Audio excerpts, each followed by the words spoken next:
आप देख रहे हैं गोरखपुर लाइव। आज हम लोग उत्तर प्रदेश के अंतर्गत एक ज़िला है जो महाराजगंज के नाम से विख्यात है और उसी ज़िले में एक ग्राम सभा है लक्ष्मीपुर देवरुआ के नाम से। यहाँ पर एक प्राचीन और ऐतिहासिक माता का मंदिर है। माता यहाँ अष्टभुजी रूप में निवास करती हैं और वैष्णवी माता हैं। विगत 4 सितंबर को यहाँ पे एक ऐसी घटना घट गई है जो पूर्ण रूप से चमत्कारिक घटना है। और इससे पहले कि हम आपको इस घटना के बारे में जानकारी दें, हम यहाँ पे उपस्थित कुछ श्रद्धालु हैं, कुछ भक्तजन हैं जिनसे आपको इस मंदिर की विशेषता के बारे में पहले कुछ आपको अवगत कराने की कोशिश करते हैं। आपका नाम? मेरा नाम श्यामवेद त्रिपाठी है जी। इस मंदिर के बारे में कुछ जानकारी देंगे आप? पुरातत्व के सर्वेक्षण के हिसाब से यह मंदिर 5000 वर्ष पुराना है जी। गांव में कोई भी विपदा आती है तो जगदम्बा हम लोगों का साथ देती हैं, सबको सद्बुद्धि देती हैं। एकता और समता का प्रतीक यह पावन मंदिर आस्था का प्रतीक सिर्फ मंडल में ही नहीं, यह प्रदेश में स्थान रखने वाला मंदिर है। यह मंदिर अपने आप में वैभवपूर्ण है और हिंदुत्व के प्रखर योद्धा के रूप में यहाँ के जो हिंदूवादी लोग हैं कहाँ से कहाँ इस मंदिर को पहुँचा दिए, ये अपने आप में एक गौरव की बात है। और मैं चाहूँगा आप जैसे समाचार पत्र संपादक और इलेक्ट्रॉनिक मीडिया से जुड़े लोग इसमें सहयोग करके जगदम्बा के कीर्ति को बहुत ऊपर तक ले जाएं। अब जो विगत 4 सितंबर को यहाँ पे घटना घटी है, बहुत ही रोमांचित करने वाली घटना है और माता का जो यहाँ पे साक्षात वास का प्रमाण मिला है, उसके संदर्भ में हम यहाँ पे किसी ग्रामीण से और किसी श्रद्धालु से उसकी चर्चा करेंगे और उसके साक्ष्यों को आपको दिखाने का प्रयास करेंगे कि विगत 4 सितंबर को यहाँ पे कौन सी घटना घटी और उसका परिणाम क्या निकला। सर, इंद्रजीत चौधरी, लक्ष्मीपुर देवरुआ जी। सर, बात ऐसा है कि हम लोग बैठे थे 10 बजे टाइम में जी। और कुछ सोखा एक बच्चे को लेकर के आए, साथ में बकरी भी लाए। तो यहाँ लोग बैठे थे, कहे कि यहाँ बलि नहीं दी जाती है, आप कान काट कर छोड़ दो। लेकिन वह नहीं माने, उस बकरी को काट डाले और फिर खप्पर में लेकर खून ले गए, काली जी के मस्तक पर चढ़ाए और तत्काल जो चढ़ाया वो लड़का वहाँ मर गया। सर, ये सच्चाई है जी। यानी माता ने अपने निवास का प्रत्यक्ष प्रमाण यहाँ पर दिया और वैष्णवी प्रमाण जो है वो माता ने दिया। अब आप देख सकते हैं इस मंदिर की भव्यता को कि ये मंदिर अपने आप में एक ऐतिहासिक मंदिर है और इसकी भव्यता को देखिए आप। और चूँकि ये मंदिर वैष्णवी मंदिर है, यहाँ पे बलि वगैरह जो भी कुछ कार्य होते हैं वो माता को स्वीकार्य नहीं होते। यहाँ पे उपस्थित लोगों ने उस सोखा या तांत्रिक को ये समझाया कि ये वैष्णवी मंदिर है, यहाँ पे किसी भी प्रकार की बलि जो है वो माता स्वीकार नहीं करती हैं। इसके बावजूद भी उस व्यक्ति ने यहाँ पे बलि दिया और बलि देने के बाद जो उसका रक्त था, उस रक्त को लेकर के माता के चरणों में समर्पित करने के लिए गया। लेकिन देखिए, माता ने अपना प्रत्यक्ष प्रमाण दिखा दिया और जैसे ही वो मंदिर की सीढ़ियों पे चढ़ना शुरू किया और माता के चरणों तक पहुँचने की कोशिश किया, ऑन द स्पॉट तुरंत उसकी मौत हो गई।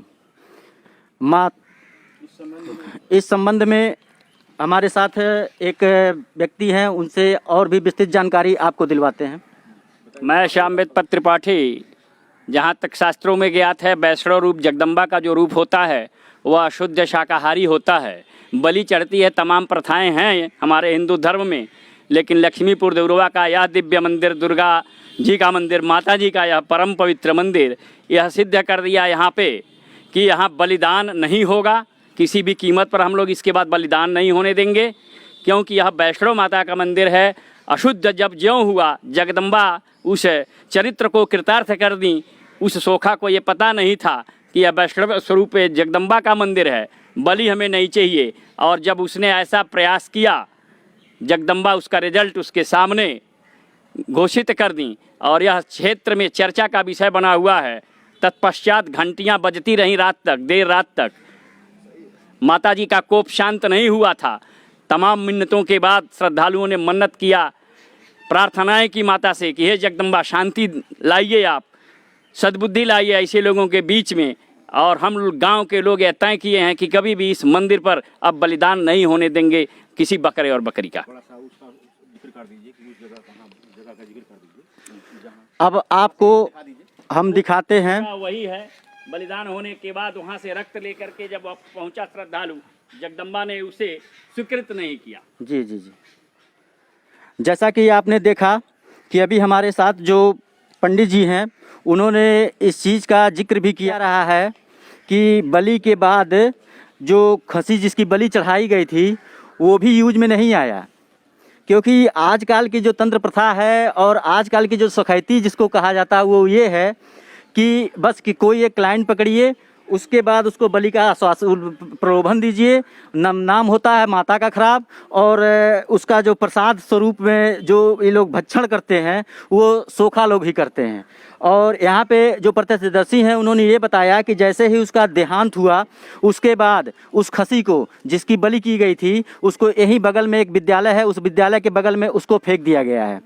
और अब जिस ग्राम सभा का सोखा है वहाँ का एक ग्रामीण हमारे साथ, वहाँ के एक ग्रामीण हमारे साथ मौजूद हैं। अब उस ग्राम की जो है दशा जो है वो हम आपको दिखाने का प्रयास कर रहे हैं। आप अपना नाम बताएं। जी सर नमस्कार, मेरा नाम मुखलाल प्रजापति है और मैं जमुनिया गांव के निवासी रहने वाले हूं। जी सर, जिस दिन से हादसा हुआ है उसी दिन से लगातार हमारे यहाँ कई लोगों की मृत्यु हो गई है। जी, यानी दैविक प्रकोप जो है वो पूर्ण रूप से जमुनिया के ऊपर इस समय कहर बन के टूट रहा है। मार के टूट रहा है हमारे गांव में जी। इस समय तो कितने लोगों की मतलब वहाँ पे इस समय मृत्यु? 5-6 लोगों की मृत्यु हो चुकी है जी। आज इस दिन इस डेट तक। तो मान्यता क्या है, आप लोग इस मृत्यु का कारण क्या समझते हैं? हम लोग दुर्गा माँ को बहुत मानते हैं सर। आज तक हम भी नहीं सुने थे कि यहाँ पर बलि चढ़ती है। हम लोग बहुत जो भी मन्नत यहाँ पर मानते हैं वो हमारी पूर्ण हो जाती है। लेकिन तो अब ये लोग पता नहीं क्या सोचे कि आप यहाँ पर लाके वो लोग बलि चढ़ा दिए और वो बलि चढ़ाते ही वो लोग उसका फल पा गए। तो जैसा कि आपने देखा कि ये जो व्यक्ति हमारे साथ मौजूद थे ये ग्राम सभा जमुनिया के हैं, जहाँ का वो सोखा बताया जा रहा है। और आप लोगों ने देख लिया कि बलि के उपरांत उस सोखा का क्या दशा हुआ और वहाँ के ग्रामीणों की क्या दशा हो रही है। दैविक कोप जो है जिसकी मैं विस्तृत जानकारी आपको दे रहा हूँ, मंदिर में लगे अनेक घंटी और घंटाएं ये अपने आप बजना शुरू हो गए। और यहाँ पे जो मौजूद लोग थे, जो प्रत्यक्षदर्शी थे, उन्होंने कहा ये माता का कोप है। काफ़ी देर तक मंदिर की घंटियाँ अपने आप बजती रहीं। लोगों ने काफ़ी मनुहार किया, काफ़ी माता का वंदन किया। उसके बाद जो है मंदिर की घंटियाँ तब शांत हुई।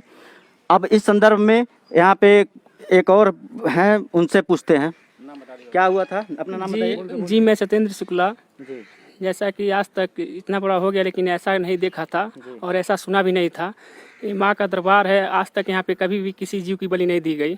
और ये इस क्षेत्र में जितने भी गांव हैं सबको ये ज्ञात है, उसके बावजूद भी ऐसा कार्य किया गया जो कि अनुचित था और उसका खुद वो फल उसको मिल गया और ऐसा करना नहीं चाहिए था उसको।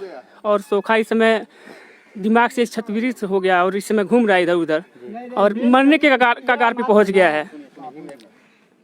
और ऐसी स्थिति हो गई है कि काफ़ी इस जो भी एक ये काम हुआ है चारों तरफ इसका चर्चा है और कभी भी किसी भी जीव की बलि नहीं दी गई थी। ये सब उस जानकारी सभी लोगों को है, उसके बावजूद भी ऐसा काम किया गया और सोखा जो है सोखा भी उसका फल पा रहा है। तो सब सामने है और ये जीव हत्या अब कभी भी यहाँ पे अब एक स्पष्ट रूप से सभी लोग को ज्ञात होगा कि अब कभी भी बलि नहीं दी जाएगी। अभी तक तो नहीं दी जा रही थी लेकिन वो अनजाने में या फिर किसी तरह सोखा कहने पे या किसी तरह किया, ये काफ़ी गलत काम हुआ। लेकिन अब तो लोगों को एकदम ज्ञात हो गया कि अब कभी भी जीव हत्या पे यहाँ पे एकदम रोक हो गया है। तो क्या मतलब बलि के बाद जो था वो क्या मंदिर की घंटियाँ अपने आप बज रही थी? आप सुनने में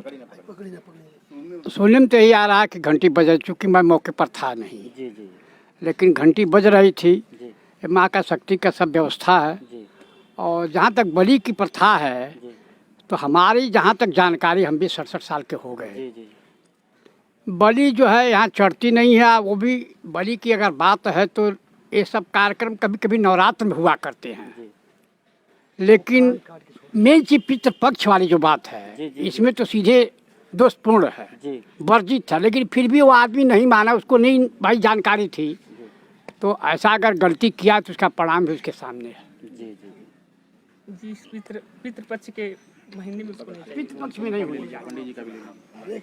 बोल दीजिए कुछ भी। अब इस संदर्भ में बलि तो हम तमाम नवरात्रि में बलि हुए हैं, बलि की एकदम वो नहीं है। आप तो देखें आप अब इस संबंध में हम एक और यहाँ पे श्रद्धालु उपस्थित हैं, उनसे भी कुछ जानकारी लेंगे।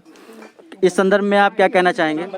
हाँ, महेंद्र त्रिपाठी। इस संदर्भ में 11 बजे उसको हम मना किए, हम थे यहाँ पर मौजूद थे।